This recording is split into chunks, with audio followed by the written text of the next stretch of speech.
C'est maintenant Simone Rodan-Benzaken, la directrice Europe de l'American Jewish Committee, qui nous rejoint dans ce grand journal. Bonjour Simone.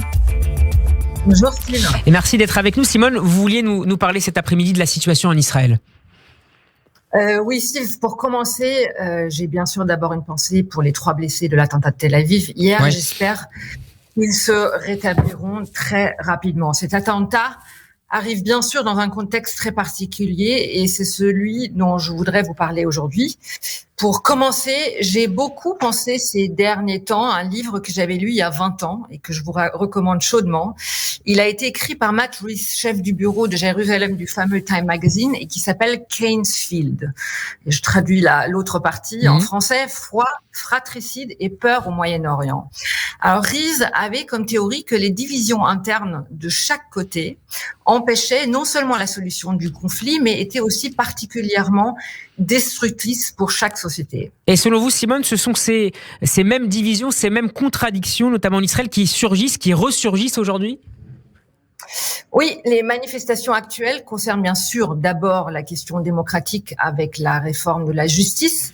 Par ailleurs, et entre parenthèses, un débat et un compromis comme proposé par le président Herzog autour de la place prise par la Cour suprême serait à mon avis souhaitable, oui. Car même les défenseurs de la Cour reconnaissent que son activisme est peut-être allé parfois trop loin, mais le remède proposé par la coalition actuelle et de l'avis même de la plupart de ceux qui pensent qu'une réforme est nécessaire, bien pire que la maladie initiale. Mais vous nous dites qu'il faut aller au-delà de cela, que ce n'est pas seulement la question démocratique qu'il s'agit en réalité de traiter en Israël. Oui, c'est aussi la signification de l'État juif, la cohabitation avec les voisins et la place laissée aux minorités qui se joue aujourd'hui également. En ce qui concerne la question de l'État juif, les Israéliens sont en division bien sûr sur la signification. Les traditionalistes auront tendance à penser que seul un Israël régi par le droit rabbinique, un État du judaïsme, peut être authentiquement juif. Le sionisme, quant à lui, entendait faire d'Israël l'État du peuple juif et donc de toutes ses composantes. Et ce sont justement certaines de ces composantes qui sont, selon les manifestants aujourd'hui, attaquées en donnant par exemple trop de place aux religieux contre les minorités ou en remettant en question les règles du droit du retour. Tout a tenu finalement pendant 75 ans sur un équilibre fragile. Le système de coalition israélien, souvent très décrié et par ailleurs d'une certaine manière une tentative d'accommoder ses aspirations contradictoires en gérant les compromis désordonnés et essentiels qui définissent la vie nationale. Et c'était déjà un petit exploit.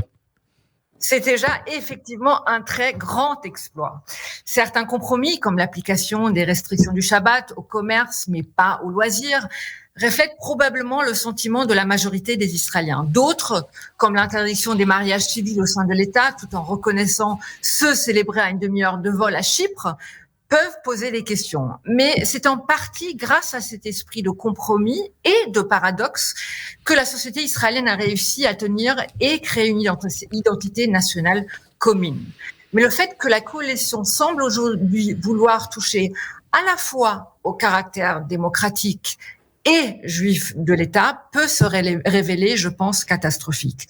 Cela peut l'être pour la nation, mais aussi pour la relation qu'Israël entretient avec la diaspora. C'est-à-dire ? Rappelons-nous qu'au sommet de la puissance, et là je vais très en arrière, de l'ancien Israël, juste après la mort du roi Salomon, la nation s'était déjà scindée en deux, affaiblissant les deux entités et conduisant à la destruction par l'Assyrie du royaume israélite du Nord en 720 avant notre ère, et du royaume de Judée du Sud par la Babylone en 586 avant notre ère. La Judée reconstituée a ensuite été détruite par Rome en 70, et pendant le siège de Jérusalem, alors que la ville mourait de faim, les factions rivales brûlaient leurs greniers respectifs. Ce que j'espère est donc que le peuple et ses dirigeants sauront se rappeler que les divisions peuvent produire, en particulier au moment où les menaces sont les plus grandes et les plus dangereuses envers Israël. Elles sont nombreuses et particulièrement dangereuses. Le terrorisme, bien sûr, qui a encore frappé de manière hideuse hier soir Tel Aviv, oui, mais aussi le danger d'un Iran nucléaire. Merci beaucoup Simone Rodan-Benzaken d'avoir été avec nous. Je rappelle que vous êtes la directrice Europe de l'American Jewish Committee. Shabbat Shalom et à la semaine prochaine. Shabbat Shalom.